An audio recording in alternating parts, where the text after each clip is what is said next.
Coccidioidomicosis pulmonar,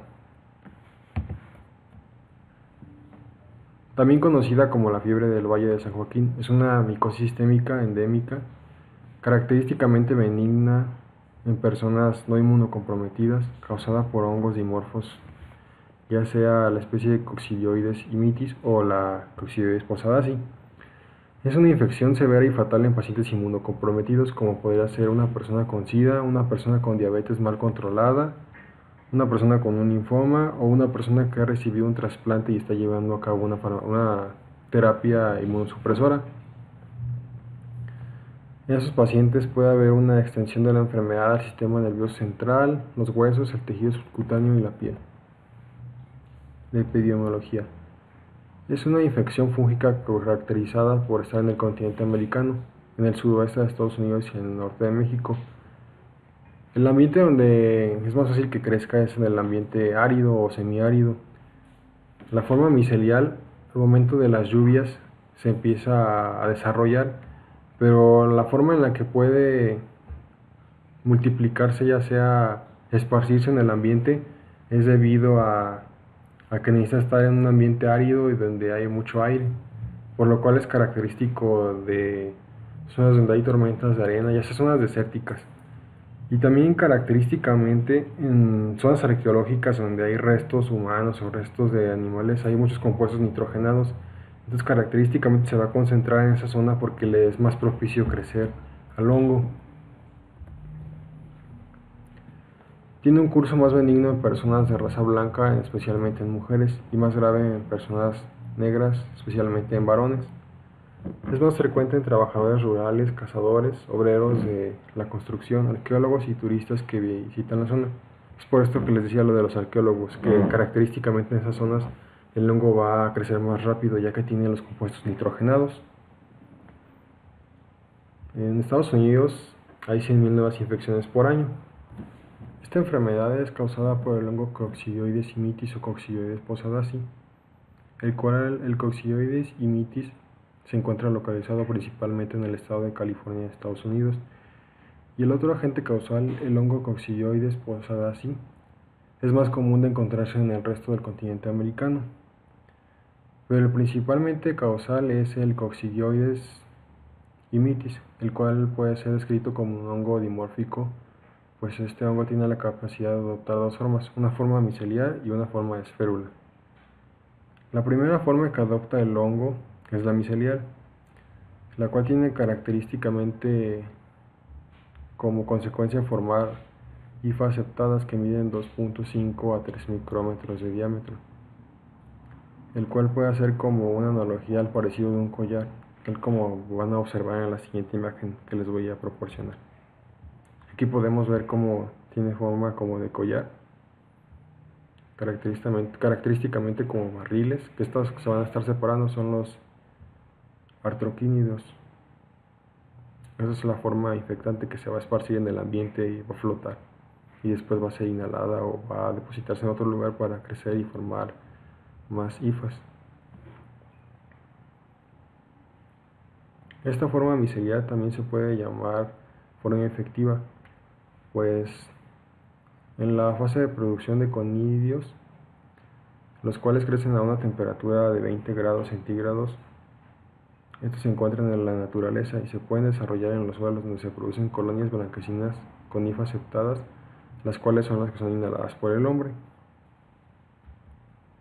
Después viene la forma esferulada, como da su nombre, las características la formación de esférulas, como pueden ver aquí. Esas esférulas se forman cuando los conillos alcanzan las vías respiratorias del humano, y lo que ocurre es que los conillos se alargan hasta convertirse en esférulas en unas 48 horas aproximadamente.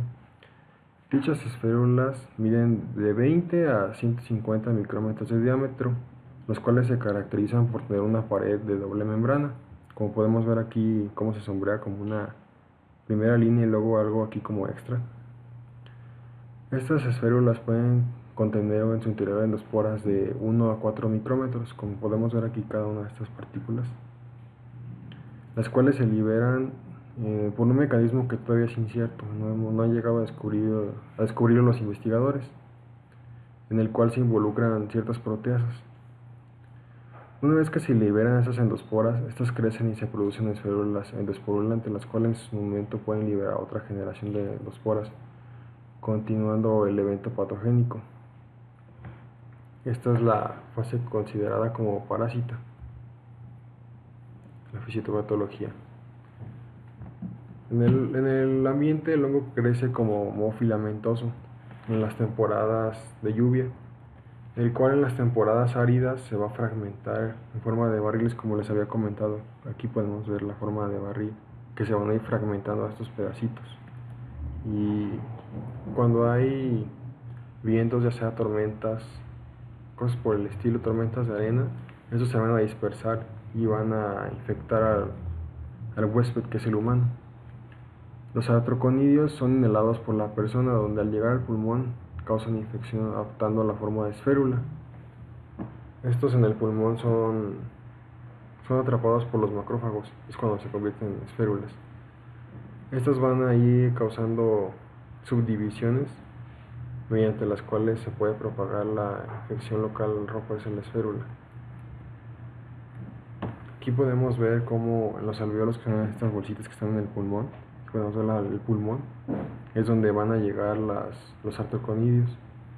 Ahí los macrófagos los van a atrapar, como podemos ver en esta imagen.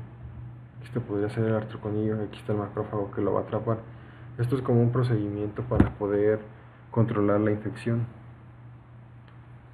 lo cual va a hacer que no se extienda tan rápido. Tal vez puede mantenerse en los alvéolos, pero no va a diseminarse al sistema nervioso central ni a otras partes tan rápido, y puede llegar a causar inflamación si la infección continúa, ya sea por contigüidad. En la tercera semana se va a activar la respuesta adaptativa, la cual va a poder controlar específicamente al hongo, limitando la enfermedad. Esto en una persona que no está inmunocomprometida. Aquí podemos ver el ciclo en el cual para empezar está el hongo en su forma de hifa, luego se va a empezar a crecer cuando está ya sea en el tiempo donde hay lluvias, y luego después en el tiempo árido va a empezar a fraccionarse, y con el viento se va a empezar a movilizar cada traconidia. Esos van a ser inhalados y van a entrar en los alvéolos. En los alvéolos los macrófagos los van a atrapar, los cuales van a empezar a crecer y van a empezar a formarse puntos de rotura. Al crecer empiezan a formar las endosporas. La esférula madura se va a romper y va a liberar las endosporas, que van a diseminarse por contigüidad en el pulmón. Y ahí, dependiendo si la persona tiene un sistema inmune competente, se va a poder limitar la infección. En una persona con un sistema inmune no competente, como una persona con SIDA o linfoma, como ya antes había dicho, la infección va a poder diseminarse al sistema nervioso central y a otras zonas en general, ya que no hay ningún sistema que pueda bloquear su crecimiento. El cuadro clínico tiene diferentes tipos de presentación. La presentación pulmonar aguda es la normalmente leve. Tiene pocos síntomas, los cuales son característicamente la fiebre, los escalofríos, la tos, el dolor pélvico, ocasionalmente el dolor pélvico. Es autolimitada y tiene un periodo de incubación de 7 a 21 días. Esto podría ser debido a que se empiezan a liberar los factores de inflamación cuando los macrófagos están conteniendo a las hifas. Y la coccidioidomicosis aguda, que es muy poco común.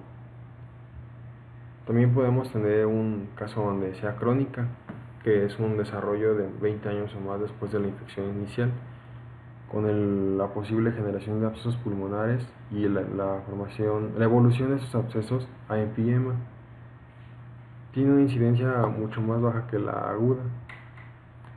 La forma diseminada, que es la característica de las personas con el sistema inmune comprometido o inmunosuprimidos, tiene una propagación a huesos, hígado, meninges, cerebro, piel, corazón, pericardio, y va a existir en esos pacientes con esta forma diseminada una meningitis en un 30 a 50% de los casos. Ya había mencionado mi compañero en esta misma clase que existen distintos órganos del cuerpo que pueden ser afectados por esta micosis, pero hay que tener en cuenta que el principal foco de infección está en los pulmones, es decir, la infección primaria se va a localizar en los pulmones. ¿Cuáles son los signos y síntomas? Los enlisto aquí en orden de frecuencia descendente: tos, fiebre, malestar general, erupciones cutáneas, irritación de garganta, cefalea y artralgias o mialgias. En el 5% de los casos se va a asociar con neumonía y nódulo pulmonar. Es muy importante que tengan en cuenta que el paciente con micosis por coccidioides nos va a proporcionar una radiografía muy inespecífica. Es decir, no vamos a tener un patrón específico que nos diga, este paciente tiene micosis por coccidioides porque tiene este patrón en su radiografía. El paciente puede tener tuberculosis, puede tener neumonía o puede tener coccidioidomicosis y su radiografía puede verse igual, entonces es muy inespecífica. Para esto hay que hacer más estudios, pero bueno, ya hablaré más adelante sobre el diagnóstico. Okay, ya mencionaba que la infección primaria va a estar en los pulmones. El paciente inhala artroconidias, viajan hasta sus pulmones y ahí se reproducen y ahí se alojan, ¿no? Y bueno, ¿qué va a pasar? Va a pasar el tiempo, es cuestión de semanas o meses y la infección se puede diseminar. La principal vía de diseminación es por vía hematógena y la zona más afectada por coccidioidomicosis diseminada es la piel. Podemos tener pápulas, nódulos, placas verrugosas, pústulas, etcétera. Aquí en esta diapositiva pongo dos imágenes de coccidioidomicosis cutánea secundaria. Es muy importante que vean que las lesiones no son iguales. Si ven, ni siquiera se parecen. Aquí tenemos una en el cuello y esta en el antebrazo, pero son muy distintas. Tampoco vamos a tener una lesión como característica de la enfermedad. Y bueno, además de diseminar a piel, puede diseminar hacia más partes. Tenemos afección osteoarticular, que como su nombre lo dice es principalmente huesos y articulaciones.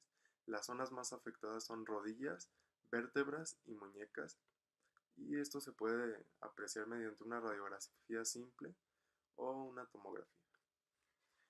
La complicación meningia es la más grave cuando el hongo llega hacia el sistema nervioso. En un examen de líquido cefalorraquídeo vamos a encontrar pelocitosis mononuclear, hipoglucorraquia, que es una disminución de los niveles de glucosa en el líquido cefalorraquídeo, y vamos a encontrar también elevación de proteínas. Los datos principales de que hay una meningitis van a ser cefalea, vómito, datos de meningitismo, alteraciones del estado mental, y es muy importante que se haga rápido el diagnóstico porque hay que iniciar tratamiento de inmediato. La tasa de mortalidad cuando coccidioidomicosis alcanza el sistema nervioso central es muy alta, está por arriba del 90%. Y bueno, puede diseminar hacia otros órganos como es el vaso, el hígado, ganglios y también a ojos y riñones, aunque en estos últimos dos suelen ser silenciosos. Pasar al diagnóstico. El diagnóstico se basa en que primero el médico tiene que tener un índice de sospecha. El médico ya realizó la historia clínica y ya sabe si el paciente ha estado o no en la zona endémica. Recordemos que la coccidioidomicosis es una enfermedad endémica, es decir, no la puede tener un paciente que no ha estado en la zona endémica. Necesitó haber visitado la zona endémica. La zona endémica más fuerte es el norte de México y el sur de Estados Unidos. El diagnóstico definitivo se va a emitir cuando se probó la presencia del hongo en las muestras de fluidos o tejidos. Para el diagnóstico hay que pedir varios estudios de gabinete. Casi siempre a todo paciente que tenga este tipo de síntomas respiratorios se le pide una radiología torácica. Como ya había mencionado antes, no hay un patrón imagenológico característico de esta enfermedad y entonces esto nos supone una desventaja. Pero más que como un patrón característico específico para la enfermedad, tenemos como varios datos que nos pueden ayudar a hacer el diagnóstico. Por ejemplo, en la infección pulmonar primaria, los pacientes que son pacientes con sintomatología Eh, el hallazgo radiológico más comúnmente encontrado es la consolidación de los espacios aéreos, que se ve más marcada en los lóbulos inferiores. Aquí en esta radiografía podemos observar cómo hay consolidación pulmonar en ambos hemitórax. Es difusa, pero sí se aprecia un cierto predominio por los lóbulos inferiores. Ahora, cuando tenemos una infección pulmonar resistente, los signos más observados son focos de consolidación. En esta radiografía también tenemos varios focos de consolidación paraileal. Aquí podemos observar y de este lado también. En la infección pulmonar resistente se puede desarrollar un coccidioidoma que tendría estas características: opaco, esférico, de 0.5 a 5 centímetros de diámetro, y puede haber diferentes manifestaciones también, como es el neumotórax espontáneo. Para la infección pulmonar diseminada, el agrandamiento de nódulos linfáticos mediastinales y el patrón miliar son lo que nos va a orientar a sospechar de ella. Estudios de laboratorio. Existen muchas pruebas que podemos realizar, eh, como pruebas de identificación serológica, pruebas moleculares, pruebas inmunológicas o pruebas de hipersensibilidad, pero los exámenes directos, eh, cultivo y biopsias son los que más se utilizan por su accesibilidad y por su bajo costo. Bueno, el examen directo. El examen directo es aquel que se realiza justo después de obtener la muestra. La muestra que se va a estudiar puede ser esputo, aspirado bronquial, exudados o secreciones, escamas de las heridas de la piel, líquido cefalorraquídeo o pus. Se suele utilizarse hidróxido de potasio al 15% para aclarar la muestra, y inmediatamente después se observa al microscopio. Eh, una vez que se observan en el microscopio las estructuras parasitarias o esférulas con endosporas, como podemos ver aquí en la imagen, aquí podemos ver las esférulas, y dentro, si se fijan, están las esporas. Esto nos da un diagnóstico confirmativo de micosis por coccidioide. Cultivo. Es también conveniente que se realice un cultivo con la muestra obtenida del paciente. Siempre el agar que utilizamos es el agar saborado, que es el agar en el que se cultivan hongos. Hay que incubarse de 25 a 30 grados centígrados, y después de 7 días más o menos, la muestra va a verse como aquí en la imagen. Primero nos menciona que al tercer día la colonia es glabra. Esto se refiere a que no tiene ningún tipo de vellos ni pelos, nada por el estilo, pero con el tiempo va a ir desarrollando vellos, y finalmente, aproximadamente a los 7 días, como menciono aquí, las colonias se van a ver algodonosas de color blanco grisáceo o amarillento, como vemos aquí en esta imagen. ¿Qué hallazgos vamos a encontrar en la histopatología? Eh, Esto es muy fácil de apreciarse, sobre todo en las lesiones gruesas. ¿Y qué vamos a encontrar? Vamos a encontrar una respuesta preogranulomatosa que va a incluir granulocitos, neutrófilos, eosinófilos, macrófagos, células gigantes multinucleadas, y va a haber caseación, necrosis e hialinización con fibrosis. Y vamos a poder encontrar en algunos casos linfocitos en la periferia. Y bueno, esférulas de doble membrana conteniendo endosporas en su interior. Aquí en esta imagen vemos claramente una esférula que tiene una gran cantidad, si ven aquí, como muchas bolitas, que son las endosporas. Esto nos dice que el paciente tiene micosis por coccidioides. Y bueno, también podemos apreciar aquí en la imagen un gran infiltrado de neutrófilos. Bueno, vamos a hablar del diagnóstico diferencial. Ya mencionaba que la micosis pulmonar por coccidioides tiene muchas características en común con otras enfermedades. Entonces es importante revisar criterios y pues hacer una buena historia clínica para diferenciar una enfermedad de otra. Por ejemplo, la coccidioidomicosis primaria pulmonar hay que diferenciarla de enfermedades como influenza, neumonía por agentes atípicos, tuberculosis, bronquitis. Y la coccidioidomicosis diseminada es común confundirla con la blastomicosis norteamericana o con la esporoticosis hematógena. Y bueno, finalmente vamos a hablar del tratamiento. En el tratamiento farmacológico actualmente tenemos 4 fármacos, que son anfotericina B, itraconazol, fluconazol y voriconazol. Estos fármacos han demostrado alta sensibilidad y ofrecen generalmente una buena respuesta en los casos de micosis por coccidoides. Es muy importante eh, identificar las necesidades de cada paciente y su forma clínica, asimismo individualizar el tratamiento.